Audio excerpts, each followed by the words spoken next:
So we got given the red table talk, which is what I was waiting for. Gladly we got it. So it's now time for a review, a post-match breakdown of this table talk. It is, see, now the key thing that we saw here is I always read between the lines. I read between the lines. And I think, it is an open secret that, Will and Jada, they have an open marriage. So they don't have a traditional marriage, which begs the question when I did that whole marriage stream is, how relevant is marriage really? And is marriage overrated? Because I'm never getting married. Marriage is a complete farce because 90% of marriages end up in divorce or 90% of marriages are unhappy. So that's to one side. Now, saying to myself right now, I'm just thinking to myself right now, just studying this thing and studying body language. I'm not sure what kind of union they have because I think they always said that no matter what happens, we will never, ever, ever divorce. Divorce is off the cards. But my thing though is, okay, let me just take a sip. What was revealed was when Jada was with August, when Jada was having sex with August. Let's be explicit. They were pretty much separated. They went their separate ways.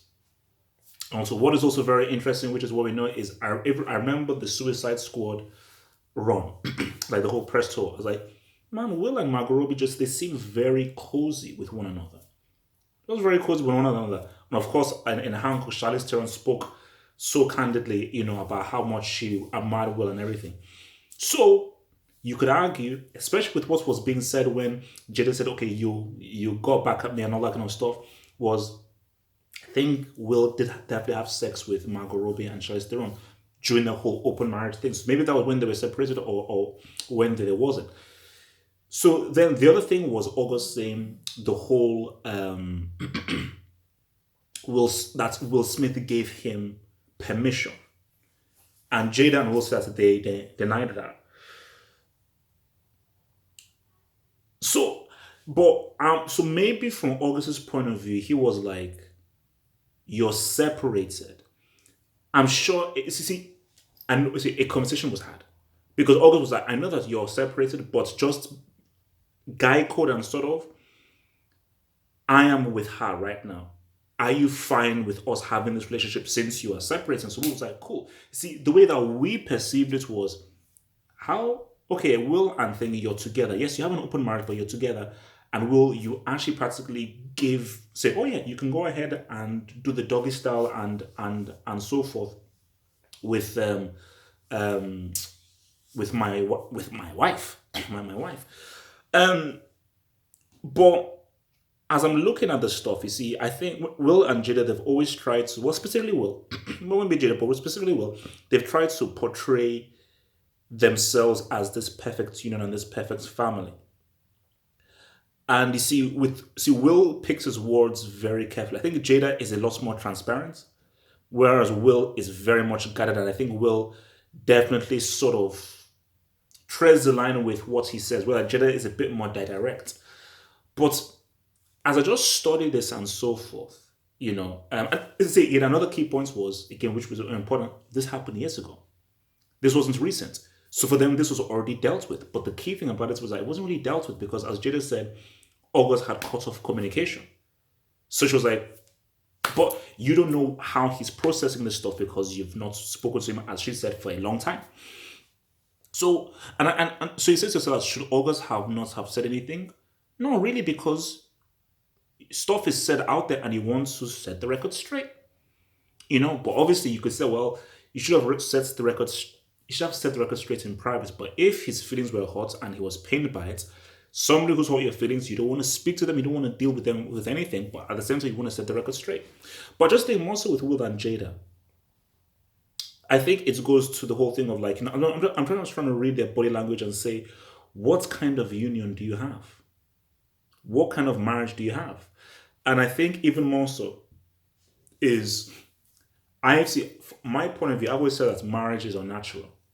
It isn't a natural thing, and I personally cannot compute having to be with the same woman for 20, 25 years and not seeing any other woman or be with any other woman except for this woman for 25 years. That's insane. To me, that's insane. That's international. That does not make any sense. So you could say to yourselves that maybe this is the most natural thing for them to do, which is that we just because again, actually they were picking the words very carefully, but I was studying this carefully, where she says, they eventually came to a resolution, but it was a different kind of resolution. I'm putting in the words based on what I know is they said, look, we obviously cannot be as connected and as close as we were on when we initially went through and we were very, very young. So we just have to just create something that works for us. And what works for us is um, we're just going to just um, we're going to make this a lot more um, manageable for us, which is that look, let's just be free to see other people and so forth. So my thing is this is that see now this is the key thing is that she was with August because they were effectively separated, but now I assume they're together right now. So do they still have so do they still have that same relationship being them together right now? I don't know. I don't know. So that's another thing that I saw there. But I just think, look, we needed this red table talk because I just think that we definitely needed to know. See, they are right in saying, oh gosh, there are so many elements right now. You're right in saying that it's nobody's business. It's true. It's nobody's business. But this is the price you have to pay of being a celebrity out there. Because once August put that out there, you have to respond. You have to respond. And I think once you become a celebrity, it is what it is. You benefit from the money you have, the fame you have, the kinds of things you can do, the places that you can go. And then you have to now struggle with a lot of the stuff. Your private life has to be out there. And you can try and not say anything about it, but once someone says something about you, you've got to set the record straight. And you're the only person that can set the record straight, no one else. But see, there was another interesting thing that was said, and people picked up on it. Because she said about August made her feel good, and she's not been felt so good in such a long time. Because as soon as she said that, you just saw Will was like, yeah. As a man, you're like, whoa, your wife just said that a guy made her feel good and she's not felt that way in a long time. So the natural thing is that, Will, what's happening here? You know? So that was a wild statement to come up. But you can definitely, which is why you can definitely see that they are open to seeing other people. And they're perhaps not as romantically intertwined as you'd think. But you see, be very clear here. What I've always said about this whole union that they have is I've never found it weird. You see, traditional people may have found their union weird. That wait, how do you mean that you get to see other people, sleep with other people? Like that's not a traditional marriage. But I've always said that traditional marriage does not make any sense. It makes no sense. And I think just that what makes it so interesting is that there are such high profile people doing this thing.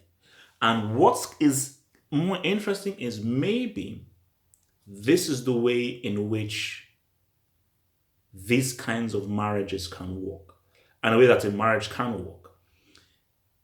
Maybe the issues with so many marriages is the how you're forced to be with this person 24/7, and they're gonna annoy you, they're gonna piss you off, but you feel pressure that you have to be with them.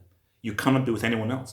There are times in which, let me just be with this chick for a week, have sex and stuff with this chick for a week. I feel refreshed, energized, and then we now come back and I come back feeling refreshed and new. Sometimes you just need your brain to reset.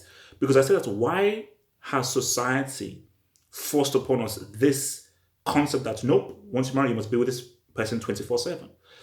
What we see in life, when we see in human beings, that we are not two-dimensional beings. We are four-dimensional beings. We are very complex beings. And I think certain things need to evolve.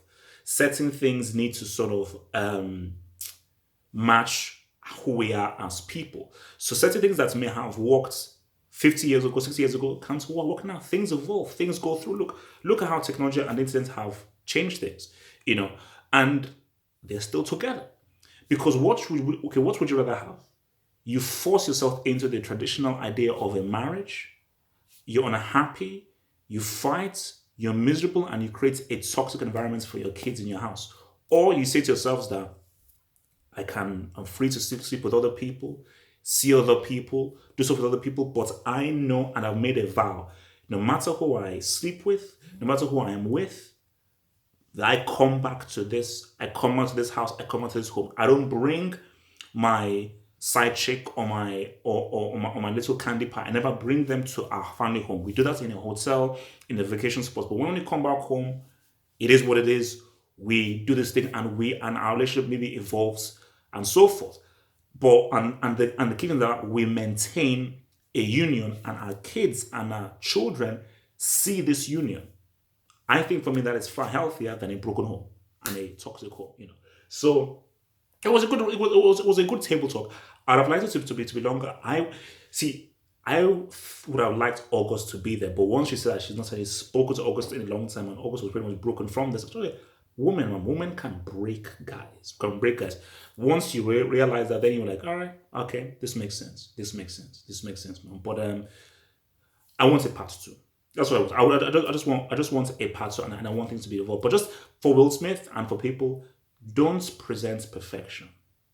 Present your imperfections and live in your imperfection, because people will.